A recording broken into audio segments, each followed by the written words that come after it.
It was a hot, sticky night in Louisiana when someone's screams broke the silence. A young man, naked and tied up, was running through the streets, yelling for help. Chasing him was a man no one would have suspected, someone the neighbors thought was just quiet and polite. Some people peeked outside but stayed indoors, thinking it was just some kind of fight. The young man disappeared into the night. The man chasing him slipped back into his trailer. At the time, no one realized what had really happened, or that this was just the beginning of something much darker. A hidden monster was living among them, and it would take years before the truth finally came out.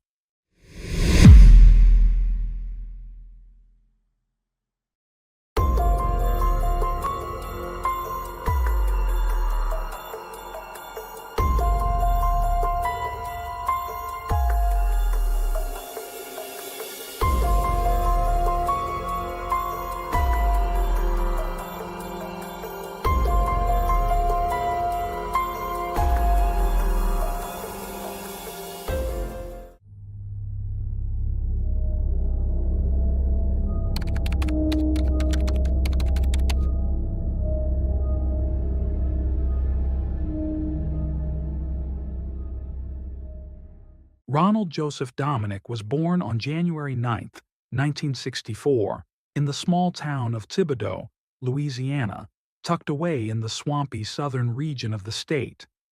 He grew up in a large family, one of 7 children, with 6 brothers and 1 sister. Life in the Dominic household was harsh. Poverty was a constant shadow, and emotional support was scarce. The family's financial struggles and the stress of raising so many children created an environment where tension and neglect were part of daily life. From an early age, Ronald stood out, though not in ways that won him favor. He exhibited mannerisms that were considered feminine compared to his brothers and peers. A softer walk, a preference for spending time with girls rather than boys. In a community steeped in traditional gender roles, these traits made Ronald a target for ridicule and rejection, especially from his father. Their relationship was strained and cold. His father disapproved of Ronald's lack of manly interests, further deepening the emotional chasm between them. Though his bond with his mother was less hostile, she was overwhelmed by the demands of raising 7 children and struggled to provide Ronald with the affection and attention he needed. Alienation became a defining feature of Ronald's childhood, both at home and beyond. His brothers joined in the bullying, often hurling homophobic insults at him and reinforcing his isolation. One account even mentions that Ronald was made to live in a small trailer on the family's property, physically separated from the main house, a powerful symbol of his exclusion. School offered little refuge. Ronald faced relentless bullying from classmates, enduring insults, public humiliation, and physical intimidation. Despite his gentle and quiet nature, traits that might have shielded another child, he became a frequent target. One particularly painful memory occurred during high school when he attended a homecoming dance with a close female friend. Over the course of the evening, Ronald spent much of his time dancing with another boy, an act that didn't go unnoticed. The incident led to an escalation in the harassment he already endured, both verbal and physical. Perhaps the most devastating aspect of his early life was the sexual abuse he suffered at the hands of a priest. The abuse happened on at least 2 occasions and left profound scars on Ronald's psyche. When he bravely confided in his parents, seeking protection, they refused to believe him. Their rejection not only left him exposed to further abuse, but also shattered what little trust remained between Ronald and his family. Amid all this turmoil, Ronald came to understand his sexuality. He knew he was gay from an early age, but the oppressive, homophobic environment he lived in forced him to suppress his true identity. Fear of rejection and violence kept him silent, compounding his emotional burden. After graduating high school, Ronald sought a way out.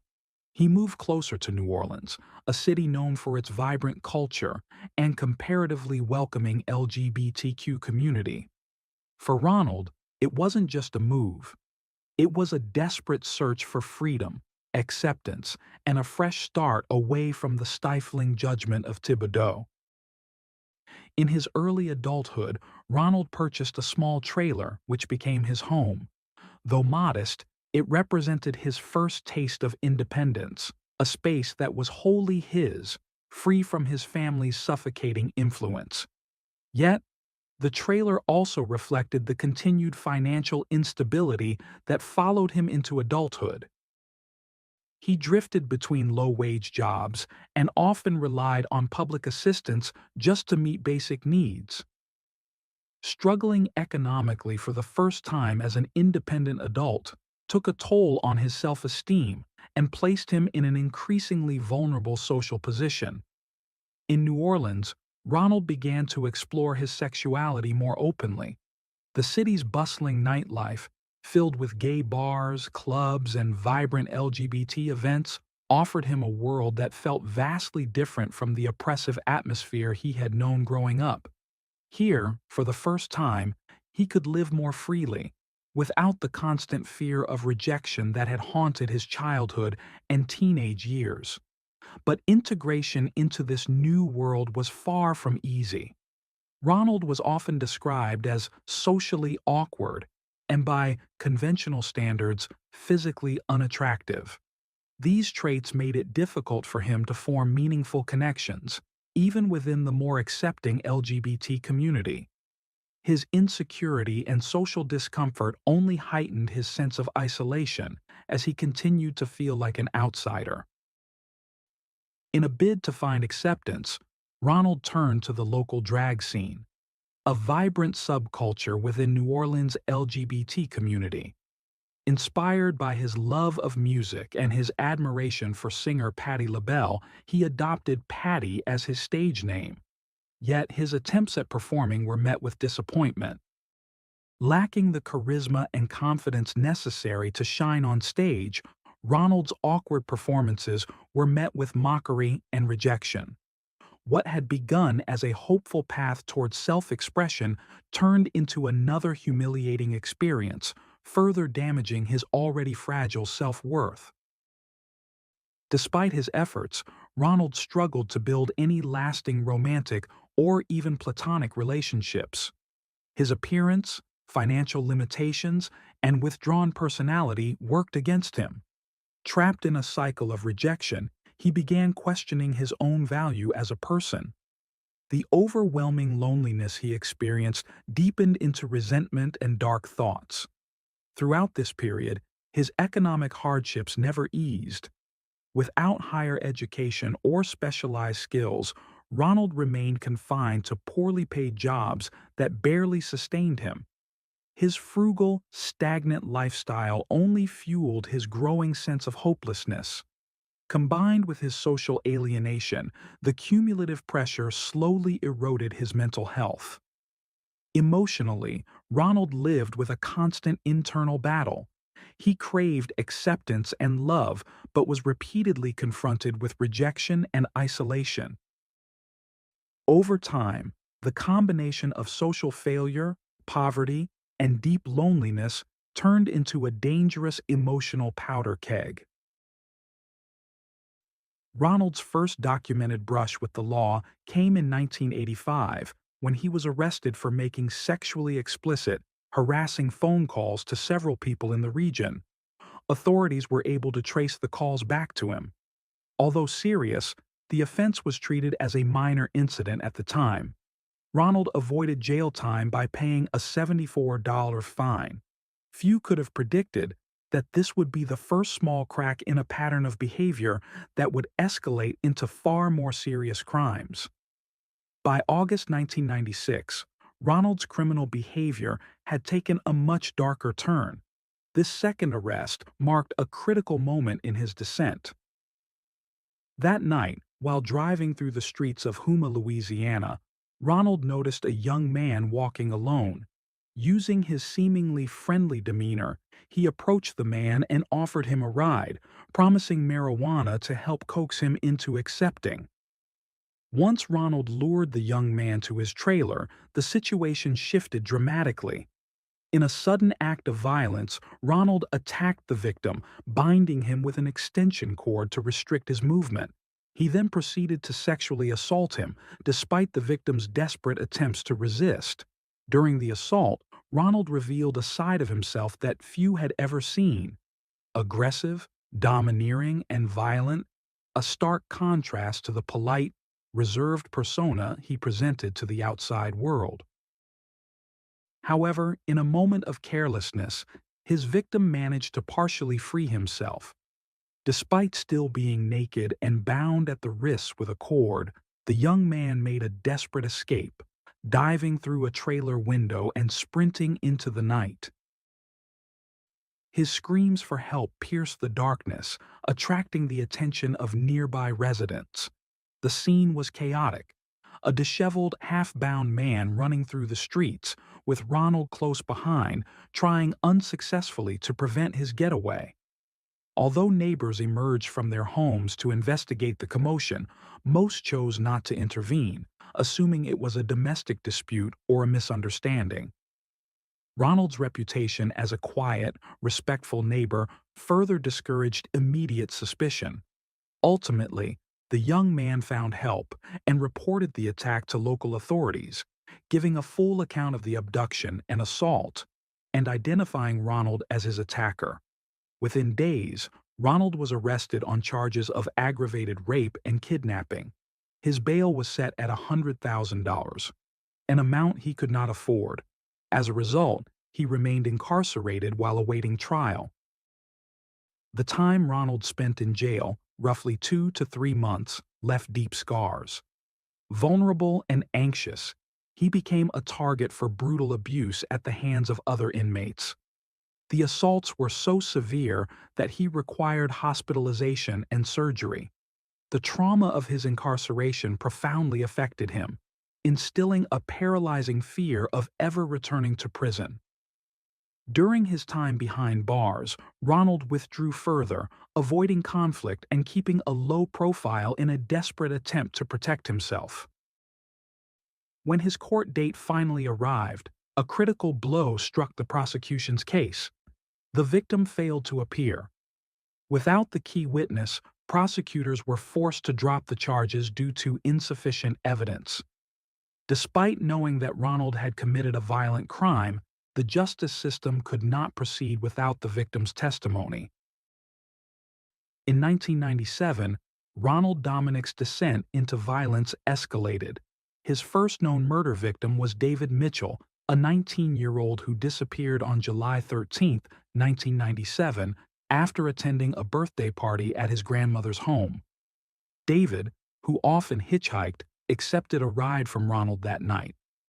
A decision that cost him his life. He was never seen alive again. The next day, July 14th, David's body was discovered in a remote drainage ditch. The intense Louisiana heat and humidity had accelerated decomposition, complicating the forensic investigation. Nevertheless, examiners determined that drowning was the cause of death. Yet, the absence of defensive wounds and the strange circumstances of his death suggested there might be more to the story. Though investigators could find no clear evidence pointing to a suspect. 5 months later, on December 14, 1997, tragedy struck again. The body of 20-year-old Gary Pierre was found. This time, the cause of death was clear. Gary had been strangled. Like David, he showed no signs of defensive injuries, suggesting he had been subdued or caught by surprise. The eerily similar conditions surrounding both deaths stirred concern among law enforcement. While they lacked definitive evidence to link the cases, suspicions grew that a serial predator might be at work. Over the coming months, Ronald continued his lethal pattern. His victims, mostly young men, vanished from the streets of New Orleans and surrounding areas, while the community lived in mounting fear of the faceless predator among them. Despite increasing alarm, police struggled to connect the dots. Without concrete evidence, Ronald Dominic remained invisible, his violent spree continuing in the shadows. Despite witness reports suggesting that some of the victims had last been seen in bars and known prostitution areas, authorities struggled to draw a direct link between these sightings and a viable suspect. The murders continued, and in June 1999, another victim, 21-year-old Jerome King, was found dead in an industrial zone in Jefferson Parish. Like the others before him, Jerome had been sexually assaulted and strangled. His body bore no defensive wounds, further indicating how calculated and methodical the killer was. With each new body discovered, police grew increasingly convinced they were dealing with a highly organized serial killer. Yet, despite mounting fears and an accumulating body count, significant progress in the investigation remained elusive. The community lived in a constant state of fear while authorities found themselves trapped in a vicious cycle, similar crimes, but no concrete leads. However, the careful predator was beginning to slip. After a period of changing jobs and moving residences, Ronald Dominic returned to his predatory behavior. In 1999, he left his job at CoProduce and moved in with his sister. On the surface, he appeared to be settling into a more stable life, taking up work as a laborer. In reality, the danger he posed to the community remained as present as ever. In October 2002, Ronald struck again, this time murdering Kenneth Randolph Jr., a 20-year-old young man who lived near his sister's home. Kenneth was lured into Ronald's vehicle and was later brutally assaulted and strangled. His body was dumped in a sugarcane field in Lafourche Parish, yet another crime that initially slipped under law enforcement's radar. The investigation into the unknown serial killer took a critical turn thanks to the bravery of Ricky Wallace, a man who narrowly escaped becoming one of Dominic's victims. While under probation for a minor drug offense, Ricky confided in his probation officer about a strange and alarming encounter he had with Dominic. Ronald had lured Ricky to his trailer under the pretense of meeting a woman, but Ricky grew suspicious when Dominic attempted to tie him up. Sensing danger, Ricky managed to get away and later reported the incident to the police. Ricky's detailed account allowed investigators to connect Ronald Dominic to the series of unsolved murders. Further digging revealed that Ronald's movements matched the locations where several bodies had been found.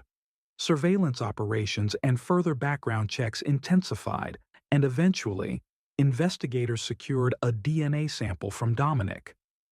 Tests linked his DNA to evidence collected from one of the victims, Oliver LeBancs.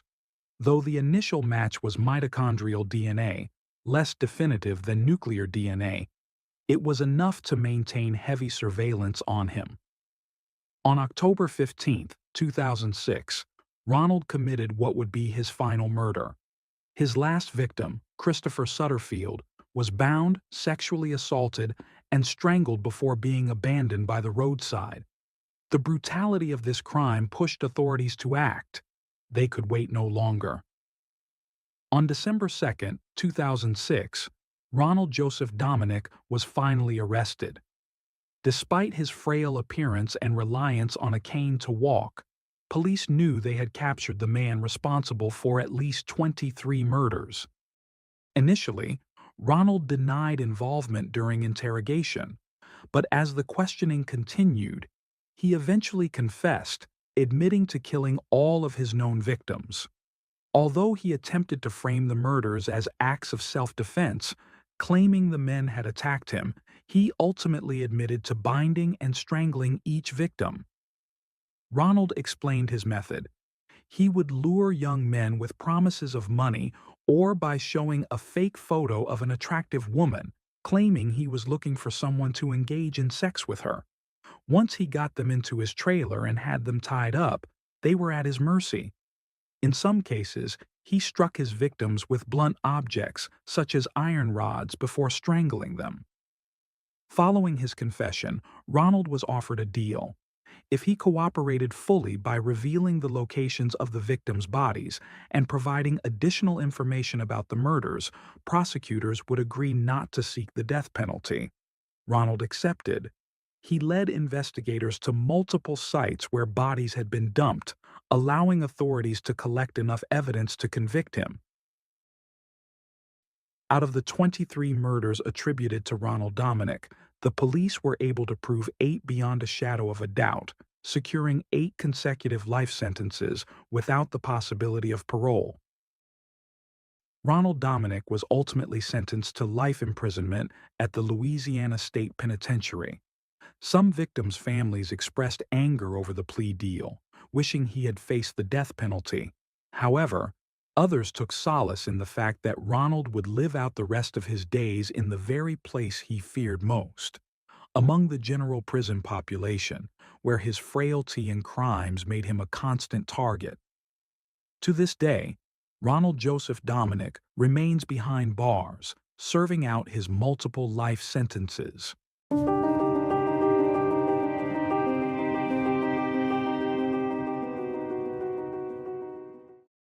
Thanks for tuning in to Unreal True Crime.